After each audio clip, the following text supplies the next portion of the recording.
L'OM a l'occasion de creuser l'écart ce week-end pour la deuxième place en cas de victoire contre Strasbourg. 8 points d'avance par exemple sur Monaco et même sur les autres, on ferait une belle opération. Donc c'est un match capital, rebondir après l'échec de la Coupe de France qui fait encore mal. Et puis un petit peu se venger du match aller. On va faire l'avant-match complet tous ensemble. Ensuite je parlerai du mercato, notamment de la piste Veiga. L'OM est très intéressé par le jeune défenseur de Chelsea. Le départ de Wai qui semble se préciser de plus en plus. De Zerbi l'a confirmé à demi-mot en conférence de presse. Et puis je parlerai des autres rumeurs également. Et puis pour finir, je donnerai mon point de vue sur l'interview de Longoria à RMC. Je suis un des plus grands défenseurs de Pablo, mais j'ai pas que du positif à dire sur son intervention il y a 2 jours et sur l'affaire Benassia bien sûr qui est scandaleuse. Je compte sur vous pour liker juste en bas de la vidéo et on est parti pour l'avant-match pour commencer. Pour ceux qui veulent miser sur le match, n'hésitez pas à aller sur Unibet. Vous avez jusqu'à 100 € de bonus en free bet qui vous sont accordés sur votre premier pari s'il est perdant. Vous vous inscrivez, si le premier pari il passe pas, on vous rembourse en free bet la mise effectuée grâce à mon code promo RAFOOT. Le lien est en description. N'hésitez pas à en profiter pour la team parieur uniquement et pour les majeurs. Ça soutient la chaîne encore une fois. C'est grâce aux sponsors que j'avance également. Pour les codes disponibles, selon moi les plus intéressantes, c'est Mopé buteur quasiment à 3. La formule MyBet à 4,28 avec l'OM qui gagne dès la première mi-temps, but pour les deux équipes et l'OM vainqueur. Puis en termes de score exact, je partirai plutôt sur une victoire 2-0. C'est coté à 7,55. Encore une fois, je vous donne mon point de vue, je ne suis pas devin. C'est pour ceux que ça peut intéresser uniquement. Le lien en description. Déjà, j'ai un truc à vous annoncer les amis, c'est que l'OM va rendre un hommage à mon papa 20 minutes avant le coup d'envoi. Donc pour ceux qui seront au stade Vélodrome, je vous demande, si vous y pensez, si vous pouvez, de filmer sur l'écran géant, de prendre une photo ou une vidéo et de me l'envoyer de suite sur Instagram. Comme ça, je la montrerai en direct sur le live parce que moi, je ne pourrais pas y aller en sachant que j'ai l'enterrement mardi matin en plus. Donc voilà, ceux qui y pensent, n'hésitez pas. En gros, le speaker va dire quelques mots, quelques phrases et son visage va apparaître en même temps sur l'écran géant. Merci du fond du cœur à l'Olympique de Marseille pour votre réponse et pour ce superbe geste qui va faire plaisir à tous ceux qui l'ont connu, à mon entourage, à ma famille et à moi, bien entendu. Mon papa, c'est lui qui m'a amené cette passion folle pour l'OM, qui m'a amené au stade Vélodrome plus de 50 fois, de mes 6 ans à mes 18 ans. Et si on lui aurait dit ça il y a bien longtemps, c'est quelque chose dont il serait très très fier. Pour commencer l'avant-match, déjà les absents, comme d'habitude, Kondogbia, Wai, Harit sont encore trop justes. Mauvaise nouvelle, Rongier, qui était incertain hier, De Zerbi nous l'a dit, mais là il semble forfait, c'est quasiment certain. La Provence en a parlé il y a quelques heures, donc il faudra faire ça. Par contre, la bonne nouvelle, c'est Luis Felipe qui va peut-être être dans le groupe pour la première fois. Il y a une possibilité à l'heure où je vous parle. Notre adversaire Strasbourg, qui est 9e de Ligue 1, qui reste sur 3 victoires de suite. C'est une équipe qui est très chiante à jouer. La preuve au match aller, on s'est fait écraser pendant 90 minutes. C'était un des pires matchs de la saison dans la manière. Et attention, dans l'historique récent, les 2 derniers OM Strasbourg au Vélodrome, on a fait match nul et on s'est fait égaliser 2 fois dans les arrêts de jeu. Et d'ailleurs, ça fait un petit moment qu'on les a pas battus. Bah tiens, depuis le 4-0 sous Sampaoli, c'est-à-dire 5 matchs. La compo que je mettrai en place, c'est le classique, avec Cornelius en défense centrale, parce que Kondogbia n'est pas présent. Merlin que je maintiens à gauche à la place de Garcia. Et au milieu de terrain pour remplacer Rongier, je mets Bilal Nadir. C'est une question de mérite et même de logique. J'aurais pu penser aussi à lancer Ismaël Koné, qui a besoin de démarrer sa carrière à l'OM. Mais bon, Nadir est beaucoup plus méritant. Il a marqué contre le Havre il y a à peine 15 jours. Et je pense que De Zerbi fera son choix là. Et sinon, il n'y aura aucune surprise, je pense. On verra Murillo. Devant, on va voir Mopé. Dans l'image que je vous affiche, il y a un truc qui est surprenant. C'est la valeur marchande des deux équipes qui est quasiment identique. Incroyable. Le Racing, 9e du championnat, qui joue le milieu de tableau, même si on sait qu'ils ont un beau projet avec ce rachat-là. Ils doivent être dans le top 5, top 6 des équipes les mieux cotées en termes de valeur marchande. Et regardez maintenant la moyenne d'âge.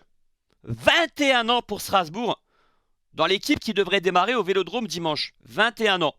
Ça doit être l'équipe la plus jeune d'Europe dans les 5 grands championnats. Attention à Baka, un ailier performant. L'avant-centre Emega aussi peut être dangereux. L'OM a les cartes en main pour creuser l'écart par rapport à Monaco et d'autres équipes.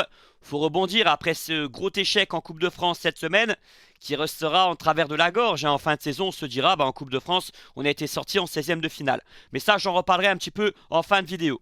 J'aimerais aussi parler de Robinho Vaz, le jeune joueur rentré en cours de match en Coupe de France. De Zerbi l'a encensé en conférence de presse. Il a dit que c'était un jeune vraiment très fort, surtout qu'il avait une grinta, une envie de tout casser qui était indéniable. Et que si ces conditions étaient réunies pour un jeune joueur, il n'avait aucun problème à le mettre sur le terrain. Ça, c'est un petit tacle indirect à Sternal, je pense. Donc je pense qu'on le verra rentrer dimanche soir. 15, 20, 25 minutes. Surtout que Ro n'a pas été performant cette semaine et que Wai est toujours blessé. Il a 17 ans, je répète, et c'est vrai qu'il a été intéressant. Il a du punch dans ses appels en profondeur, dans son insouciance. On a vu des belles choses. Je vais revenir rapidement sur le choix d'avoir mis Delangue titulaire en Coupe de France. De Zerbi s'est justifié là-dessus. Alors il a raison quand il dit que ça s'est joué sur notre manque d'efficacité offensif. On n'a pas bonifié, on n'a pas concrétisé nos temps forts. Après, un match de Coupe de France serré contre Lille, sans prolongation, tu te doutes que ça peut aller au pénalty. Et dans cet exercice, Rulli, c'est sa spécialité. Donc pour moi, c'est une erreur de sa part. Quoi qu'il dise, là il fait aussi un peu de langue de bois dans sa déclaration. Il ne va pas dire je me suis trompé, j'aurais dû mettre Rulli aussi dans un sens. Mais là, c'était une année où on voulait gagner cette Coupe de France plus que jamais. On a enfin un gardien performant dans cet exercice. Et on fait un petit peu du social en mettant notre gardien bis. Il y a 10 ans, 15 ans, 20 ans en arrière, tu voyais quasiment pas ça dans le foot. De mettre ton gardien remplaçant, c'était pas une obligation. Et quand il dit que l'écart entre les joueurs de champ est plus élevé qu'entre Rulli et Delangue, je le crois pas tellement là-dessus, ou alors je suis pas d'accord avec lui. Surtout que Delangue, il a encaissé 13 pénaltys sur 13 dans sa carrière. J'ai vu cette stat sortir, et ça notre staff, il doit le savoir forcément. Bon, pour passer à la suite, Mopé était aussi en conférence de presse. Alors je suis content de son arrivée, de son apport en ce début de saison. C'est un joueur que j'attendais pas à ce niveau-là, même si contre Lille il a été moins bien, mais il a droit de rater aussi certains matchs. Par contre, il y a deux déclarations que j'ai pas trouvées super. Vous me direz ce que vous en pensez, mais quand il dit sur Eli Wai que ce que le coach demande, c'est plus adapté à lui qu'à Wai, et que Wai est numéro 2 actuellement, et que c'est normal, vu que l'équipe joue mieux sans lui et que l'équipe tourne mieux sans lui, c'est difficile pour le coach de changer ça. Il se met quand même un peu beaucoup en avant. Deuxième chose sur Greenwood, quand il dit « s'il peut me faire des passes ou me faire marquer plus souvent, ça m'irait bien ». Bon, c'est un peu culotté quand on se rappelle du but refusé où il pousse le ballon de la main. Il a eu des ballons en profondeur contre Lille où il a raté ses contrôles. Même si, je répète, en général, il est intéressant dans son jeu en pivot, dans son abattage pour l'équipe. Ça se sent que c'est un joueur qui veut se battre pour le collectif plus que marquer des buts avant tout. Après, cette déclaration dit un peu le contraire et surtout, on s'en fout de qui marque. Le plus important, c'est que l'OM gagne. Et il dit aussi sur Greenwood qu'il a mis du temps, quelques mois, à s'adapter au championnat et à faire les efforts défensifs. Ouais, enfin, au mois d'août, il était exceptionnel. Rappelez-vous de son match contre Toulouse, contre Brest et tant d'autres. Donc là aussi, je trouve ça un peu limite et je serais à la place de Greenwood. J'aurais cette pensée du but refusé contre Lille. Donc Mopé, c'est aussi son personnage. Il est cash, pas de langue de bois, il chambre. Après, attention quand même à ça, parce que l'OM est sur une mauvaise série, ça peut se retourner contre lui, ses chambrages, son côté un petit peu trop sûr de lui, on sait comment ça se passe, on sait comment sont les supporters.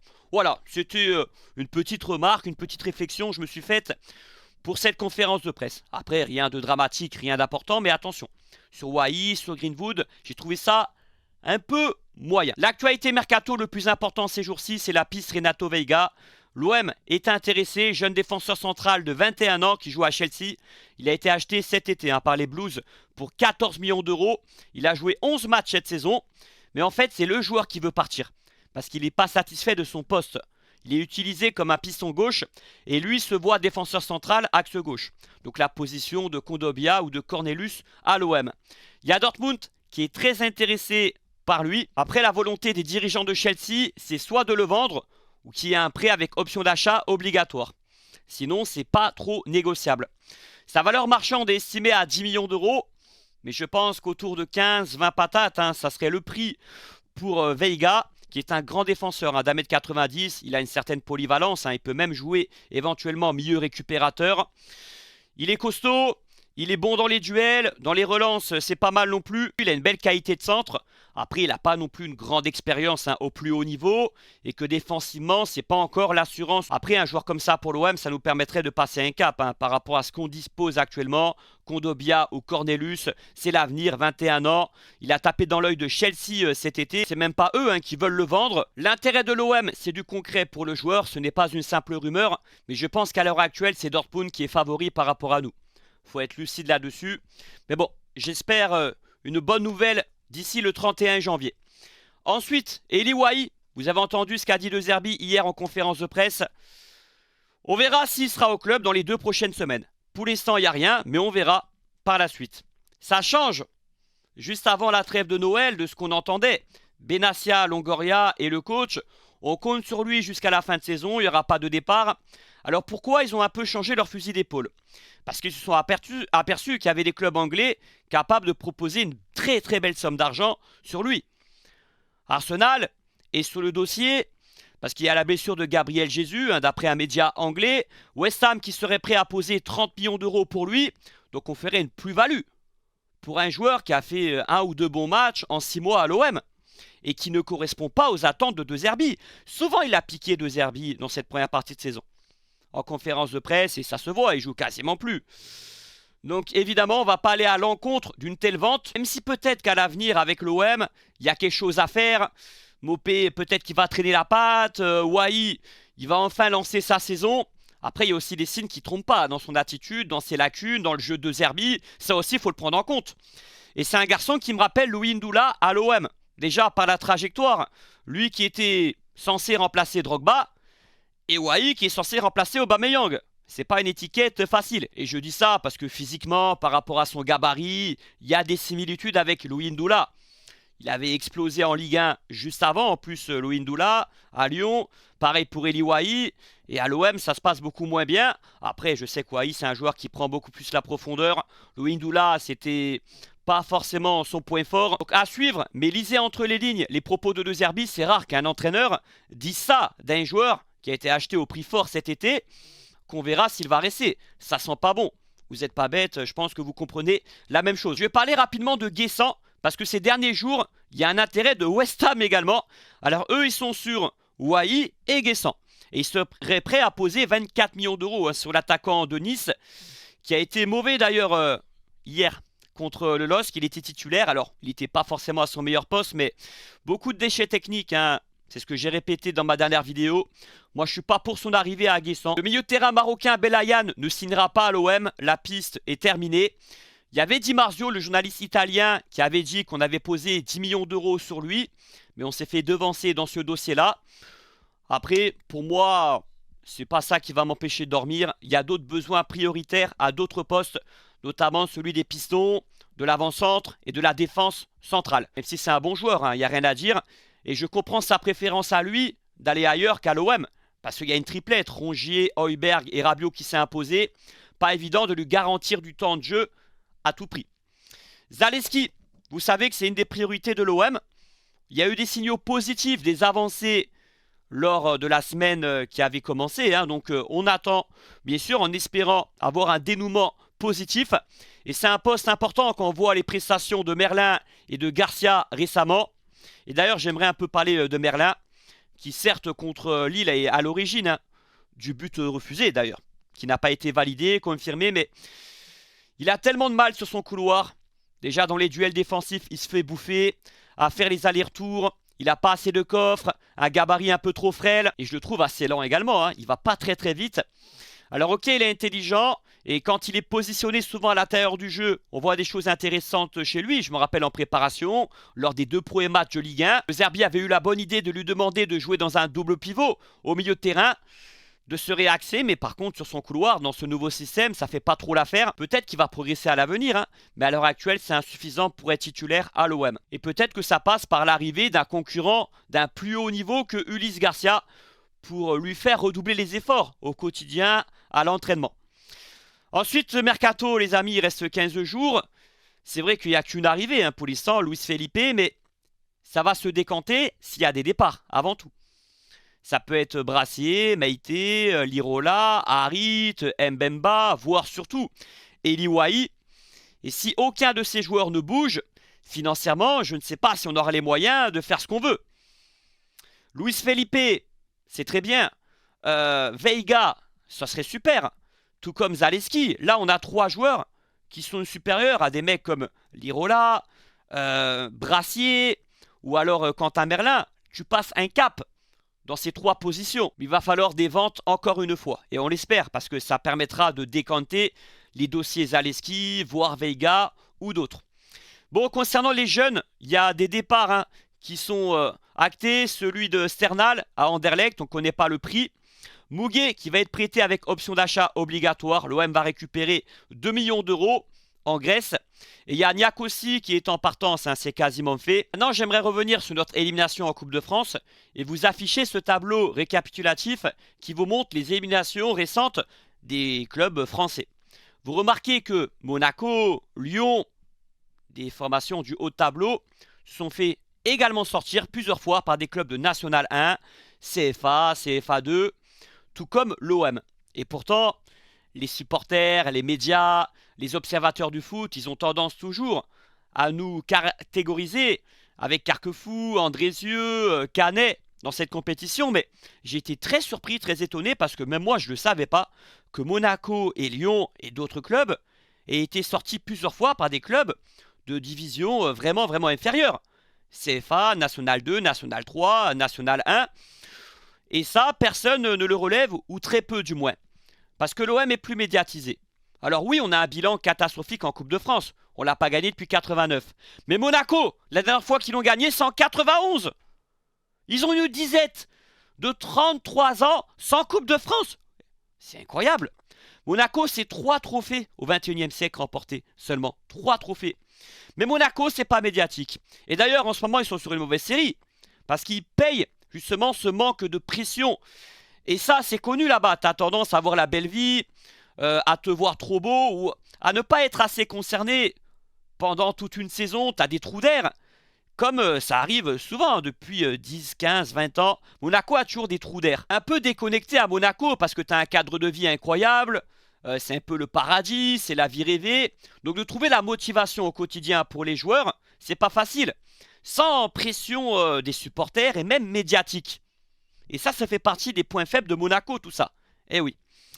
Alors il y a Lyon aussi. Lyon qui n'a pas gagné de trophée d'ailleurs depuis 12 ans, comme l'OM. Sauf que les supporters lyonnais, c'est pas une critique, c'est pas un tac, c'est une remarque, c'est un constat. Ils en parlent beaucoup moins que nous. De cette disette sans titre. Et je suis sûr que dans 5 ans ou même dans 10 ans, si Lyon n'a toujours pas remporté le trophée, ils vont pas s'en affoler plus que ça. Parce que c'est notre culture, c'est notre mentalité. Nous, on veut un trophée très rapidement, c'est urgent. Eux, ils ont d'autres choses en priorité, leur projet, le beau jeu, etc. C'était une remarque, un constat que le traitement envers l'OM et d'autres clubs équivalents comme Monaco, comme Lyon, n'est pas le même. Et surtout que dans les humiliations en Coupe de France contre des petits clubs, contre des petits poussets, Monaco et Lyon, c'est quasiment comme l'OM ces 25 dernières années. Alors qu'on est réputé, et même moi je le pensais, comme étant le pire club de la Coupe de France. Et je vais aussi préciser que on a quand même gagné 10 malgré tout. D'accord, on est le deuxième club le plus titré en Coupe de France. Maintenant, je vais m'exprimer sur l'interview de Longoria et l'affaire Benassia. Déjà, concernant Pablo, qui a défendu son directeur sportif, c'est normal. Surtout que Benassia a été victime d'injustice. Une nouvelle fois, carton rouge totalement lunaire. L'OM est défavorisé au niveau de l'arbitrage. 80% des matchs de l'OM, il y a des erreurs flagrantes au niveau de l'arbitrage. Et ça, c'est une vérité. Et on a raison de le souligner, d'en être révolté, tout comme la direction de l'OM, bravo de monter au créneau. Après, sur l'interview de Longoria notamment, quand il reproche, et il a raison aussi par rapport à Textor, parce que lui non plus n'est pas tout lisse, les dettes, le côté multipropriété, l'arrivée bizarre un peu de Almada malgré tout, très bien. Mais dans ce combat actuel, où Textor il a osé, il a eu le courage, il a eu la poigne de dénoncer Nasser, QSI et tout ce qui va avec, le fonctionnement actuel du championnat de France, l'influence tout simplement trop importante de Nasser, surtout quand tu as un club comme l'OM. On est le rival du PSG et surtout le club le plus important par rapport au PSG. En mettant de côté la rivalité, jamais le président de l'OM doit avoir une déclaration comme quoi il y a une brèche qui est ouverte et qu'on interroge. Est-ce que le championnat est trop dépendant du PSG? Qui répond non, la situation est telle qu'elle est. C'est indigne d'un président de l'OM, ça manque de courage. Ce n'est pas juste, ce n'est même pas logique de répondre ça. Et ouais, c'est un peu petit bras, honnêtement. Et pourtant, j'aime beaucoup Longoria, je l'ai toujours défendu. Même quand l'an passé, beaucoup le critiquaient, vu les crises qu'on a eues, la saison pourrie, j'étais là, à contre-courant. Mais là, je commence à m'agacer du manque de courage de Longoria par rapport à Nasser. C'est son pote, enfin c'est son pote, ils sont proches les gars, faut le dire, c'est la vérité. L'OM se couche face au Qatar, comme dit Riolo, c'est une vérité pure et simple, qu'on le veuille ou non. Je parle pas des supporters, je parle de notre direction. Textor, il se couche pas. Il a beau être ce qu'il est, il a beau gérer son club tel qu'il le fait. Donc l'OM a fait le choix d'aller tranquillou avec le PSG, et pourtant il y aurait des choses à dire, mais c'est la personnalité de Longoria, c'est une stratégie de sa part. Ça aurait été Pape Diouf, Tapi ou autre, ça aurait été différent. Il y aurait une vraie adversité parce que t'es l'OM là. T'es pas Le Havre, t'es pas Nantes, t'es pas Rennes. Et tu es un candidat pour gagner des trophées dans le championnat, avec une situation qu'on connaît financièrement par rapport au PSG. Et pourtant, on bronche pas, on l'ouvre jamais. C'est quand même quelque chose d'un peu surprenant, et Nasser doit être le premier content, ravi. Alors certainement, l'OM a ses intérêts là-dedans. Longoria est le vice-président de la LFP, il essaie de nous placer du mieux possible, ils doivent s'arranger, mais c'est pas ce qu'on attend, c'est pas ce qu'on veut. Et aussi, j'aimerais ajouter un truc, même si Benassia, il a raison d'être en colère. Il est victime d'injustice, il fait du très bon boulot à l'OM. Mais les gars, faut pas non plus ce qui s'est passé mercredi trop en faire, dans le sens, le plus important c'est qu'on est sorti de la Coupe de France. On est éliminé. Et ça, que ça soit Longoria et Benassia, j'ai vu personne le dire. C'est un échec dans cette saison, on est sorti de la Coupe de France. Benassia, il a parlé que de l'arbitrage. Longoria, jamais il a assumé sa déception d'être sorti de la Coupe de France. À moins que je me trompe, mais dans l'interview sur RMC. Donc c'est un peu un contre-feu là, de venir dans les médias s'exprimer, parce qu'il y a eu un scandale encore avec Turpin et le quatrième arbitre, on le sait, on l'a vu. Ça les arrange un peu quelque part. Ça les arrange pour faire diversion envers les supporters. Et nous, surtout cette semaine, on tombe tous dans le panneau parce qu'on est en colère après l'arbitrage et parce que c'est normal, l'OM est mal arbitré dans 80% des matchs. Je suis logique, je suis sincère comme je le dis. On est l'équipe la plus mal arbitrée du championnat de France. C'est une vérité. Après, comme je viens de le dire, ça a fait beaucoup contre-feu. Faire diversion. Pour faire oublier un peu l'élimination. D'accord? Et quelque chose d'important aussi. Dans la logique de mon discours, que Benassia y prenne des cartons rouges tous les mois, on n'en a rien à foutre. J'en ai rien à foutre. Et lui-même, il n'en a rien à foutre. On s'en fout. D'accord? Qu'il soit suspendu. Ça change rien. Il a juste plus droit d'aller dans les couloirs. Qu'est-ce que ça change à l'OM, à l'actualité, à nos résultats, à notre projet, à notre travail? Rien du tout. Benassia, il peut prendre des rouges tous les mois, même lui, il s'en fout, la vérité. Ce qui est problématique, c'est que l'OM soit mal arbitré, que l'arbitrage ne soit pas équitable pour nous. Et c'est pour ça que Benassia s'énerve. C'est pour ça. Sinon, il ne s'énerverait pas. Mais je tiens quand même à dire aux supporters de l'OM, parce que faut pas se tromper, les gars, parce qu'on prend peur. Oh, carton rouge, on s'en fout. Qu'un directeur sportif prenne des cartons rouges, ça n'a aucun impact sur la vie du club, sur nos résultats, sur rien du tout, sur les finances, sur tout ce que tu veux. Il faut oser le dire ça aussi, C'est pas un problème que Benassia ait pris un carton rouge. Le problème c'est qu'on est mal arbitré et que c'est injuste tout simplement. C'est injuste, il n'avait pas non plus à recevoir ce carton rouge. D'accord? Faut pas non plus faire trop diversion et faire un contre-feu monumental. On est éliminé de la Coupe de France. Ça c'est le principal cette semaine. C'est l'essentiel. Et encore une fois, l'arbitrage, il y a eu un fait de jeu, c'est le pénalty contre Euro. Il n'y avait pas la VAR, même s'il aurait pu le voir sur le direct, mais il y avait pénalty pour nous, encore une fois. Et on aurait égalisé peut-être plus tôt, ça aurait changé un peu les choses. Mais pour finir avec l'interview de Longoria, il a été logique dans ses propos vis-à-vis de Benassia de le défendre, mais c'est pas sa meilleure interview, loin de là, cette semaine sur RMC, vraiment.